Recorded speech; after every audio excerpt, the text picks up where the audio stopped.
Hello दोस्तों। आज मैं बात करने जा रहा हूँ सर्वनायक सीरीज़ के बारे में। सर्वनायक सीरीज़ के अब तक कुल मिला के 15 पार्ट आ चुके हैं और 5-6 पार्ट विस्तार के आ चुके हैं और एक स्थापत्य खंड आ चुका है। तो मैं पहले सिर्फ सर्वनायक जो मेन सीरीज़ है उसको कवर करूँगा। और क्योंकि मेन सीरीज़ के काफ़ी सारे पार्ट्स आ चुके हैं तो मैं इनको कई हिस्सों में इसकी वीडियो बनाऊंगा। पहले हिस्से में मैं बात करना चाहूँगा इंट्रोडक्शन पार्ट युगांधर के बारे में। First part Sarvayugam, second part Sarvadaman,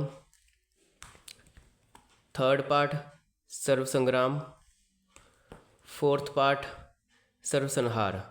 और ये सभी मेरे पास ओरिजिनल प्रिंट्स है और जो बाकी के पार्ट्स हैं चाहे सर्वनायक के मेन पार्ट्स हो चाहे विस्तार हो वो सभी मेरे पास ओरिजिनल प्रिंट्स है। स्थापत्य खंड अभी तक मेरे पास नहीं है तो उसके बारे में तो वीडियो नहीं बना पाऊँगा। हाँ, एक बार मैं कवर आर्ट अच्छे से दिखाता हूँ सभी के। ये इसका फ्रंट कवर है। बैक कवर में तो क्योंकि ये डबल स्प्रेड नहीं है तो फ्रंट में ही कवर है। इसका भी यही है कि सिर्फ फ्रंट कवर और ये इसका बैक कवर और ये युगांतर का बैक कवर है। सर्वदमन का फ्रंट कवर और ये बैक कवर। इस पार्ट से डबल स्प्रेड कवर बनने स्टार्ट हो गए थे सर्व संग्राम से। ये इसका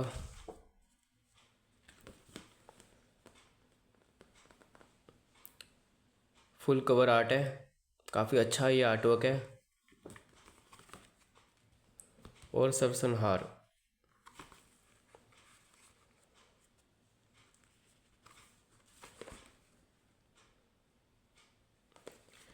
ये सीरीज़ साल 2013 में चालू हुई थी और अभी तक ये सीरीज़ चल ही रही है। और आपको चलो एक बार पहले बता देता हूँ, ये 80 रुपीज़ वाली प्रिंट है, मतलब सारे ओरिजिनल प्रिंट है। 90 रुपीज़, 90 रुपीज़, 90 रुपीज़ और 90 रुपीज़। तो मैं कह रहा था कि इसको डायरेक्ट फर्स्ट पार्ट से ना चालू करते हुए युगांधर से चालू किया है जो इस पूरी सर्वनायक सीरीज़ का एक इंट्रोडक्शन पार्ट है। इसमें पुराने नायकों के ऊपर थोड़ी बहुत कहानी बताई गई है। और मैं ये प्रस्तावना युगम के द्वारा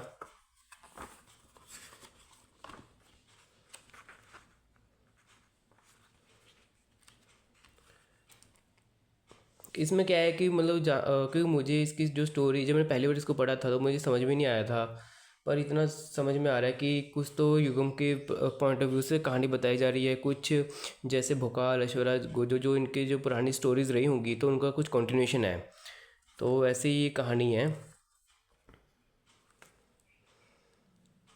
बाकी डिटेल में जानने के लिए तो आपको इस कॉमिक खुद ही पढ़नी पड़ेगी, बट हाँ, एक इंट्रोडक्शन पार्ट के रूप में बहुत अच्छी इसकी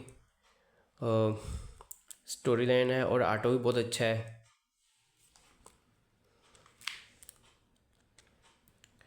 और एक बात सही है कि जब सर्वनायक सीरीज़ को अनाउंस किया गया था तो सबके मन में और सब मतलब सबके ज़ुबान पे, सभी फैंस की ज़ुबान पे इसको लेके काफ़ी क्रेज़ था, क्योंकि ये एक ऐसी इकलौती सीरीज़ है राज कॉमिक्स में जिसमें अब तक का सभी मतलब आरसी में जितने भी कैरेक्टर्स अलग अलग जगह पे दिखे हैं वो इस सीरीज़ में दिखने वाले हैं।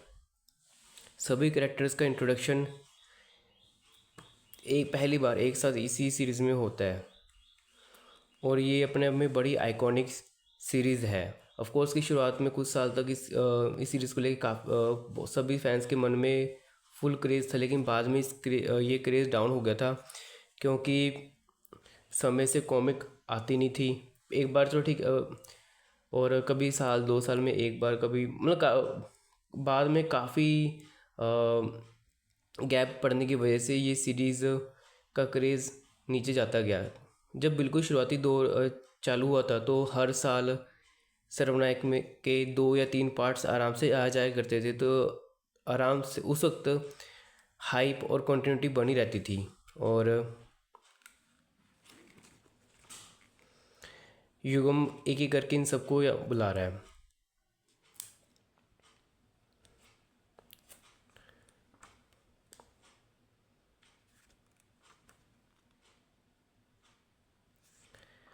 वैसे तो RCSG ने जो उन लोग ऑफ कोर्स की जो लेटेस्ट पार्ट्स हैं RCSG ने RCMG ने रिप्रिंट किए हैं, सॉरी प्रिंट किए हैं। तो नॉर्मल साइज़ में MG ने रिप्रिंट किया है और बिग साइज़ में RCSG ने प्रिंट किया है नए पार्ट्स को। लेकिन रीप्रिंट अभी तक बिग साइज़ में कभी नहीं आई। तो ये इस पार्ट का इंट्रोडक्शन पार्ट है। अब जो मेन चीज़ आती है वो यहाँ से आती है, फर्स्ट पार्ट से, सर्व ह्यूमन से। और मैंने बताया कि वो पार्ट साल 2013 में आया था, ये वाला पार्ट भी साल 2013 में आया था। तो कहानी की शुरुआत बहुत अच्छी तरीके से होती है। ये 1980 में दशवन आइलैंड अंडमान में ये अडिग को लेके कहानी है। और दूसरी तरफ हीरोज़ किसी अज्ञात मुसीबत से जूझने के लिए इंडियन स्पेस रिसर्च सेंटर में आते हैं, जहाँ प्रोबोट मिलता है उनको। तो बताता है कि कुछ ऐसे प्रॉब्लम आ रही है तो तुमको इस मुसीबत से डील करना पड़ेगा। तो ऑफ कोर्स कि हीरोज़ लोग कोई प्लान बनाते हैं भी इससे क्या निपटा जाए। तो ठीक है, सभी अपनी अपनी तरीके से उस मुसीबत से निपटने की कोशिश करते हैं। और काफ़ी ज़्यादा इस पार्ट में, मतलब एक बात तो सही है कि कहानी की शुरुआत चाहे प्रस्तावना से हो चाहे मेन स्टोरी से हो, जो इंट्रोडक्शन है बहुत धमाके से हुआ है इस सीरीज़ का। तो ये मसीहा कैरेक्टर यहाँ पे आ रहा है।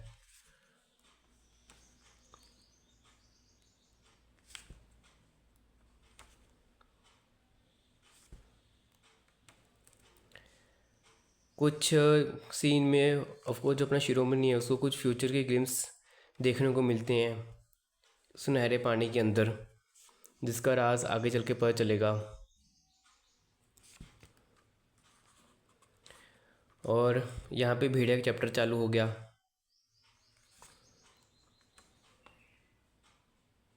और इसी प्रेजेंट टाइमलाइन में शुतान भी आ गया। मतलब बहुत ये है अपने आप में चीज़। और इधर जो प्रेजेंट नागराज, ध्रुव, परमाणु, डोगा, तिरंगा, जितने भी कैरेक्टर्स हैं, स्टील, सभी इन सब से भिड़ने की कोशिश कर रहे हैं। तो बहुत ये एक अच्छी शुरुआत ही है इस सीरीज़ की।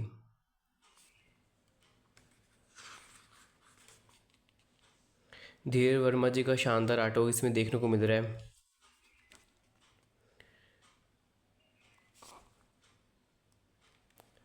और इस सीक्वेंस में नागराज और परमाणु को लेके बहुत अच्छे रेफरेंस है कि परमाणु डायलॉग मारता है कि जब दो सुरमा एक साथ मिल जाएंगे तो क़यामत को भी पीछे ढकेल देंगे। तो ये एक बहुत अच्छा रेफरेंस है सुरमा और क़यामत को लेके, क्योंकि नागराज और परमाणु के सिर्फ दो ही 2-in-1 कॉमिक्स आई हैं जिनका नाम सुरमा और क़यामत है। तो अब क्या है कि जैसे ये इस चीज़ मतलब क्या है कि सभी कैरेक्टर्स अपने अपने तरीके से उस बड़े मुसीबत से डील कर ही रहे होते हैं और आराम से उससे मतलब उस मुसीबत को ख़त्म कर देते हैं। तो क्या होता है कि मसीहा फिर उनके सामने आ जाता है। फिर क्या होता है कि एकदम से कुछ होता है कि सभी हीरोज़ गायब होते हैं और सभी पहुंच जाते हैं युगम क्षेत्र में। तो बस यहीं से ही इन सभी जो मेन अपने मेन हीरोज़ हैं 16, 17, 18 जितने भी हैं, सिर्फ 3 कैरेक्टर को छोड़ के सभी युगम क्षेत्र में पहुंच चुके हैं। अडिग रह गया और एंथनी रह गया, बाकी सभी युगम क्षेत्र में हैं। और शक्ति युगम क्षेत्र के बारे में ऑलरेडी जानती है ही।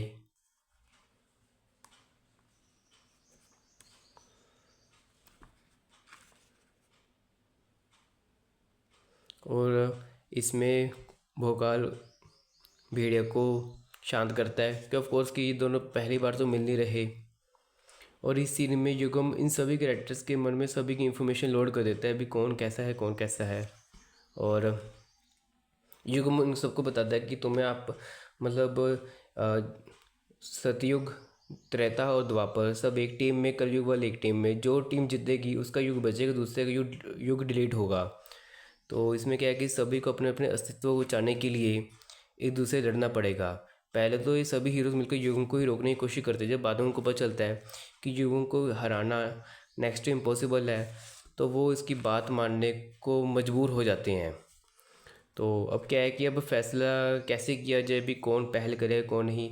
तो युगम बोलता है कि इसके लिए आपको सबसे पहले टॉस मैच कर खेलना पड़ेगा। अब क्या है कि कलयुग का जो लीडर है वो नागराज बना है, सतयुग त्रेता द्वापर जो इन तीनों का जो लीडर है वो भोकाल बना है। तो ये दोनों एक्चुअली है कि इनकी जो मेन फाइट है वो सबसे लास्ट में होगी। ये एक एक भोकाल और नागराज का एक टीज़र टाइप है इनकी भी टॉस मैच के ज़रिए, कि अगर टॉस मैच फाइट ऐसी हो रही है तो जो मेन फाइट होगी तो कैसी होगी। तो बस ये पार्ट यहीं पे ख़त्म हो जाता है। जब उस वक्त ये पार्ट यहाँ पे ख़त्म हो गया तो उस वाकई में बहुत एक्साइटेशन हो गई थी कि यार आगे वाले पार्ट में क्या होगा। तो बढ़ते हैं नेक्स्ट पार्ट पे। सर्व दमन, ये साल 2014 में आया था। और ये अपने एरी की गुफा, एरी के कैरेक्टर, और ये अपना प्रेत अंकल, और इसको तो आप पहचानते हो ही कि ये कौन है, परकाले कॉमिक्स, विध्वंस कॉमिक्स।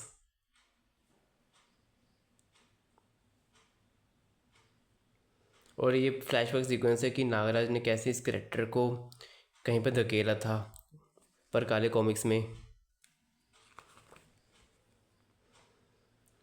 बहुत मतलब सही में स्टोरी लाइन बहुत अच्छी तरीके से लिखी गई थी सब चीज़ों की। और ये अपनी टॉस मैच चालू हो गया नागराज और भोकाल के बीच में। काफ़ी मतलब दोनों एक दूसरे को बराबर की टक्कर दे रहे हैं, लेकिन ध्रुव की वजह से नागराज को ये हारना पड़ा।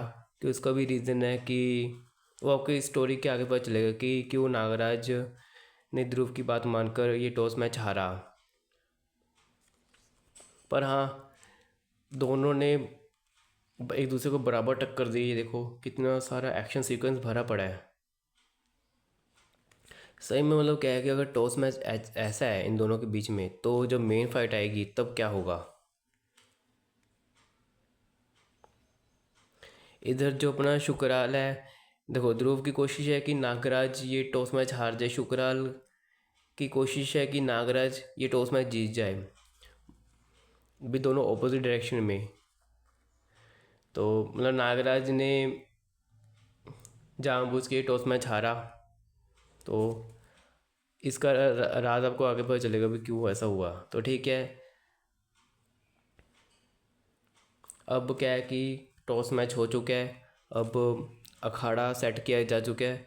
अब पहले अब कैरेक्टर्स जो होंगे जो आपस में भिड़ेंगे, इन सब की मतलब भी कौन मैदान में सबसे पहले उतरेगा इसका डिस्कशन होगा। तो ये लोग डिसाइड करते हैं पुराने वाले कि वो प्रचंडा को उतारेंगे मैदान में। तो जो अपने प्रेजेंट के हीरोज़ हैं वो डिसाइड करते हैं कि वो परमाणु को उतारेंगे। तो क्या है कि अब परमाणु और प्रचंडा को कई कई स्पर्धाओं से होकर गुजरना पड़ेगा। और जितने मतलब क्या है कि जितने भी टोटल नंबर ऑफ स्पर्धा होंगे, मान लो कि 6 या 7 या 6, अगर मान लो कि 6 स्पर्धा हुए, अगर कोई बंदा 3 से ज़्यादा स्पर्धा जीत गया तो समझ लो वो उसका विनर। मान लो कि परमाणु ने 6 स्कोर की 4 स्कोर किए स्पर्धाओं में, और प्रचंड ने 3, तो ऑफकोर्स परमाणु ऑटोमेटिक विनर होगा। मतलब ये अलग अलग कंपटीशन होंगे इसमें। इधर ये तिल्ले करेक्टर, आप इसको जानते होंगे भोकाल की पुरानी कॉमिक्स में से।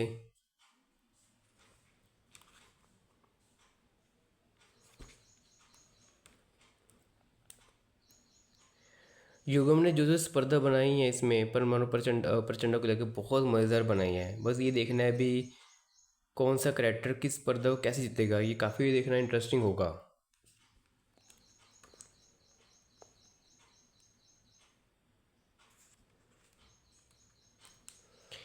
एक तरफ जो मेन हीरोज़ हैं वो युगम क्षेत्र में अपने अपने युग को बचाने के लिए लड़ रहे हैं। दूसरी तरफ जो विस्तृत ब्रह्म रक्षक है वो जो धरती पे जो मुसीबत आई है उससे बचने की कोशिश कर रहे हैं। सही में मतलब इस सीरीज़ के ज़रिए सभी करेक्टर्स को मेन मेन रोल अदा करने का मौका मिल रहा है। अडिग और ये अपना महामानव की भी एंट्री हो गई है इस सीरीज़ में।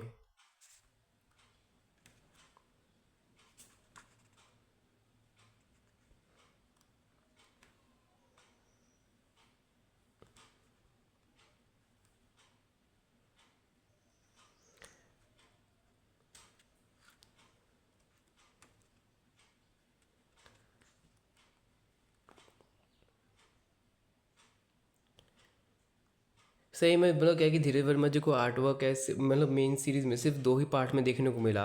उसके बाद किसी और आर्टिस्ट ने बनाया। एक्चुअली क्या है कि जितने भी अब तक पार्ट्स हैं तो सभी पार्ट्स में मतलब ऐसा नहीं कि रैंडम को मतलब रैंडमली काम हुआ है कि किसी सीरीज़ में ऐसा काम हुआ है कि कई आर्टिस्ट ने मिलकर काम किया है, किसी में किसी ने एक ने किसी में मतलब हम लोग सभी राइटर्स ने सॉरी आर्टिस्ट ने अपना अपना स्टाइल से इस सीरीज़ को अच्छा बनाने की कोशिश की आर्टवर्क के ज़रिए। और यहाँ पे अब पहले एंथनी जो है वो पहले इससे निपट रहा था, अब फिर लास्ट में ड्रैकुला की एंट्री हो जाती है। अब थर्ड पार्ट है सर्व संग्राम। और यहाँ से आर्टिस्ट चेंज हो गए। अब इसकी प्रस्तावना स्टार्ट होती है कलंका नगरी द्वापर युग में। और ये एक रहस्यमय करेक्टर कहीं जा रहा होता है जिसका राज आपको नेक्स्ट पेज में ही देखने को मिल जाएगा कि ये कौन है। और ये है इतिहास जो महारावण की खोज में है। और दूसरी तरफ प्रेजेंट टाइमलाइन में अपने गगन और विनाशदूत मून ऑर्बिट में मतलब मून में किसी कारण से गए होते हैं और वहाँ पे उनको कौन मिलता है, ग्रहणों। और इधर एंथनी और ड्रैकुला की लड़ाई चल रही होती है। और दूसरी तरफ फ्यूचर में साल 5099 में स्टार सिटी में जो ध्रुविष्य है वो भी मुसीबत से डील कर रहा होता है। और इधर चंडकाल फ्यूचर में तबाही मचा रहा है। और इधर परमाणु और प्रचंडा का अपना कंपटीशन चला रहे हैं। और युगम मतलब बहुत सही तरीके से कंपटीशन को बिठा रहा है। मतलब कई जैसे मान लो कि किसी के इमोशन के साथ खेल के उसके हिसाब से कंपटीशन रखना ताकि देखे पाए कि वो उसको ओवरकम कर पाता है कि नहीं। और दूसरी तरफ नरक स्थल में वर्तमान में कुछ और ही सीन चल रहा होता है।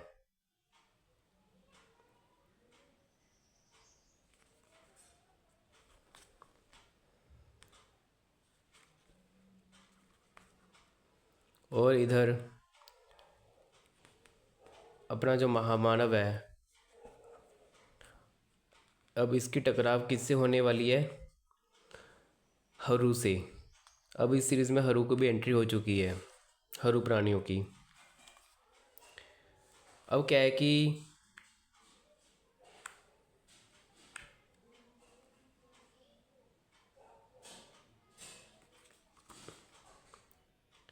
ये एक शक्ति का बहुत ही शानदार आर्टवर्क है, एक आइकॉनिक पोस्टर। अब बस परमाणु और प्रचंडा की लड़ाई ख़त्म होने ही वाली है। अब ये देखना है कि परमाणु और प्रचंडा ने कैसे अपने अपने मतलब जो भी उनके लिए कॉम्पिटिशन सेट किए कैसे वो चीज़ें ओवरकम करते हैं, वो देखना काफ़ी इंटरेस्टिंग रहता है। ऑफ कोर्स ये कुछ चीज़ें इनके पास से रिलेटेड भी जुड़ी हुई हैं जिनसे इनको ओवरकम करना है। और परमाणु और प्रचंडा के इस चीज़ से, मतलब जो भी लड़ाई हो रही है, तो परमाणु इस कंपटीशन को जीत जाता है। अब क्या है कि परमाणु और प्रचंडा दोनों ही अपने अपने टीम में वापस लौट जाते हैं। अब अगले ये होता है कि नेक्स्ट कंपटीशन में कौन उतरेगा। तो सभी बहस कर रहे होते हैं कि मैं उतरूँगा, मैं उतरूँगा। तो प्रेजेंट टाइम में से शक्ति उतरती है मैदान में, पास्ट टाइम से तिलस्म उतरता है। अब मैंने बताया कि युगम क्या क्या करता है कि काफ़ी चीज़ों को लेके कंपटीशन रखता है। कई बार क्या होता है कि वो मतलब के लिए कंपटीशन रखता है, कभी क्या होता है कि इनकी इमोशंस के साथ खेलते हुए कंपटीशन रखता है। अब मेरी थोड़ी सी यही कहती है कि युगम कंपटीशन के बहाने अपना कोई मतलब निकाल रहा है।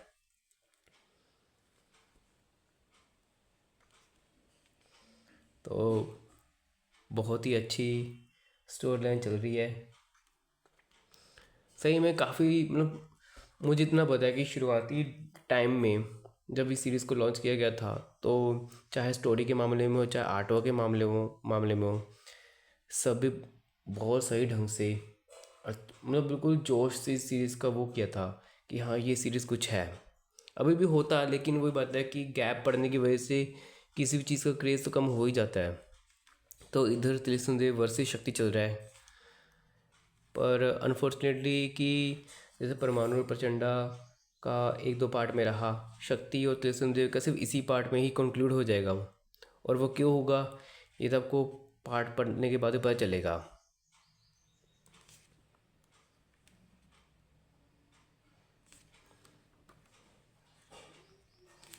अब क्या है कि ठीक है, परमाणु प्रचंडा के बाद शक्ति और त्रिशूलदेव को भी इसी में निपट गया। अब अगला कंपटीशन होगा तिरंगा और शुक्राल के बीच में, और ये काफ़ी इंटरेस्टिंग है देखना। तो दूसरी तरफ इस मतलब मेन सरवण की इवेंट से जस्ट कुछ टाइम पहले ही नागराज, ध्रुव इन सब विलन से निपट रहे हैं। क्यों निपट रहे हैं ये सब जानने के लिए आपको कॉमिक पढ़नी पड़ेगी। नागपाशा गुरुदेव अपनी ही चाल से इनको चुकाने की कोशिश कर रहे हैं, और नागराज ध्रुव पहुंच चुके हैं इनसे भिड़ने के लिए।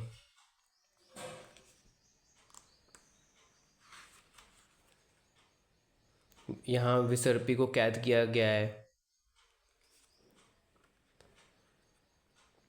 और दूसरी तरफ प्रेजेंट टाइम में अडिग जो तबाही मचा रहा है उसको रोकने के लिए कई कैरेक्टर्स आए हैं। वैसे अडिग का कैरेक्टर पॉजिटिव है, लेकिन इनको भी पता नहीं है।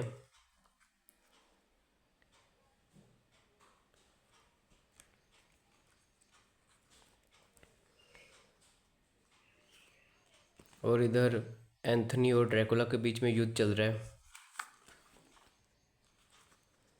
और ये पार्ट यहीं पे ख़त्म। अब भाग 1 में अब लास्ट पार्ट का जो 4th पार्ट है उसके बारे में बात करते हैं, सर्वसंहार।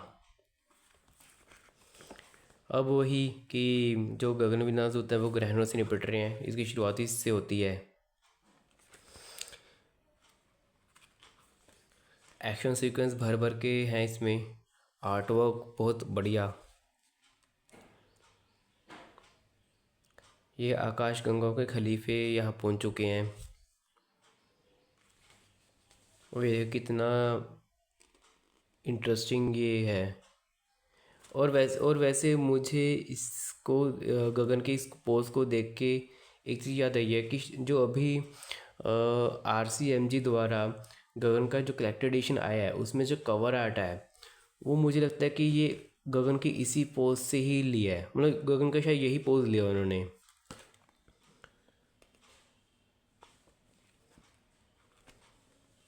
और ये एक दूसरा डबल पेज आर्टवर्क, और यहाँ से इस पेज से शुक्राल और तिरंगा के बीच का युद्ध स्टार्ट हो गया, जो कि बहुत आगे के फ्यूचर की कहानी है, जिसमें मतलब क्या है कि मशीनी युग का चल रहा है उस युगों के अकॉर्डिंग कि इसके पास कोई टाइम लाइन है ही नहीं। तो युगम ने इन दोनों को यहाँ पे क्यों भेजा, ये सब जानने के लिए आपको ये कॉमिक पढ़नी पड़ेगी। बहुत मज़ेदार कॉमिक है। और ये दुनिया जो ऐसी हुई है, मतलब ये साइबोर्ग वाली, ये क्यों हुई है, इसकी बैक स्टोरी युगम बताता है भी कारण क्या है। और बहुत ही इसका सही रीज़न बताया गया है।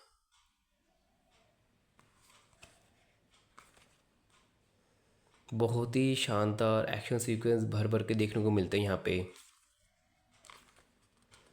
और यहाँ पे सभी लोग अपने अपने टीम वालों को ये सब करते हुए देख रहे हैं। सभी को बराबर टेंशन है भी कौन जीतेगा कौन नहीं।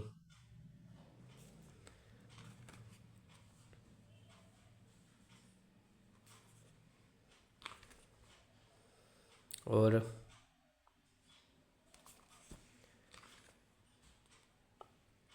ये मतलब क्या है कि सही, मतलब क्या है कि जो ये बच्चे हैं ना, बस इसी को बचाने के लिए ही ये सब हो रहा है।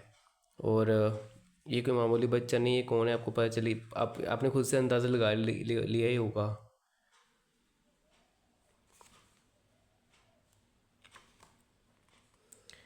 अब दूसरी तरफ प्रेजेंट टाइम में धरती पे ये सभी हीरोज़ अपने किसी दूसरी मुसीबत से डील कर रहे हैं।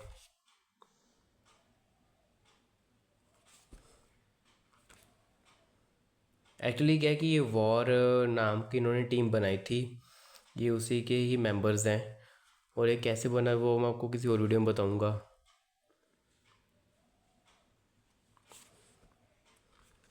पर पहले मैं मेन सर्वनायक सीरीज़ को ही कवर करूंगा। धर्म क्या है कि धरती पे काफ़ी कुछ घटित हो रहा है, जिससे निपटने के लिए अलग अलग कोनों से अलग अलग करेक्टरों को आना पड़ रहा है। और ये तो फेमस पोज, अब क्या है कि जब मैंने ये पोज पहली बार देखा था, और मैंने शायद आपको एक बार बहुत पहले ही बताया था जब मैंने शायद तिरंगा ओरिजिन सीरीज़ के ऊपर वीडियो बनाई थी, कि तिरंगा के इस पोज को देख के ही मैं तिरंगा का फ़ैन बन गया था। ये बहुत ही शानदार पोज है इसका। और आर्ट वर्क, कलरिंग सब परफेक्ट।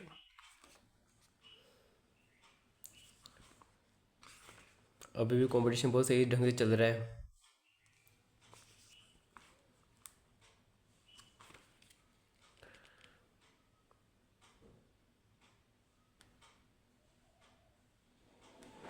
अब क्या है कि अभी यहाँ से थर्ड स्पर्धा चालू हो चुकी है। एक्चुअली ये पहली स्पर्धा और दूसरी स्पर्धा इसमें ही कवर हो गई थी, अब थर्ड स्पर्धा चालू हो गई है। और इधर महामानव हरु मानवों से निपट रहा होता है।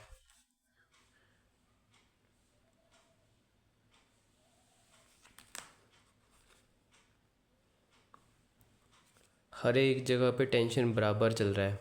और इसी के साथ गल गलीचा की भी एंट्री हो जाती है, एक ध्रुव का बहुत पुराना करैक्टर।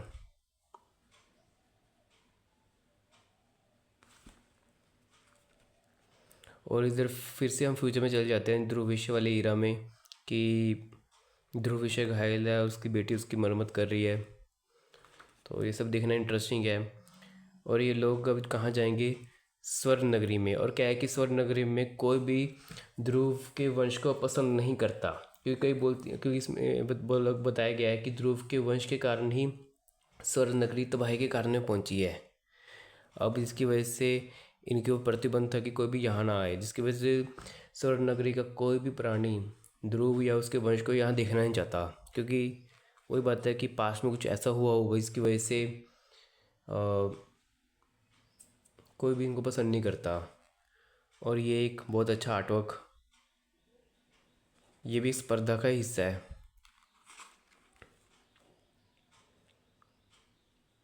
फिर से डबल स्प्रेड आर्टवर्क, ये अब ऐसी चीज़ें अब कब देखने को मिलती है, डबल स्प्रेड आर्टवर्क वाली। अब ये इंटरेस्टिंग है कि हाँ भाई, नागराज को भोकाल की पावर क्यों मिली है, भोकाल को नागराज की पावर क्यों मिली, ये सब देखना काफ़ी इंटरेस्टिंग है। तो अब क्या है कि तिरंगा भी अपने किसी इमोशनल एंगल से ही गुजर रहा है। इधर ये अभी फ़िलहाल के तिरंगा और शुक्राल का चैप्टर यहीं पे क्लोज हो जाता है। और यहाँ पे दूसरी तरफ पृथ्वी पे तुरीन, शुक्र, अपना शुतान, अतिक्रूर और बाकी कैरेक्टर्स भेड़िया के जंगल में आए हुए हैं किसी कारण से। और ये वाला पार्ट यहीं पे ख़त्म। अब क्या है कि इसके मैंने फ़िलहाल, जैसे मैं बताया कि मैंने सिर्फ 5 कॉमिक्स ही लिए हैं इस भाग को कवर करने के लिए, क्योंकि ये सीरीज़ बहुत बड़ी है। तो एक ही वीडियो में इन सभी पार्ट्स को कवर नहीं किया जा सकता। अलग अलग अलग अलग हिस्सों में करेंगे तो आराम से हो भी जाएगा, डिटेल में हो जाएगा। तो ठीक है दोस्तों, आज के वीडियो के लिए सिर्फ इतना ही। मिलता हूँ उससे नेक्स्ट वीडियो में। Till then bye and thank you for watching this video.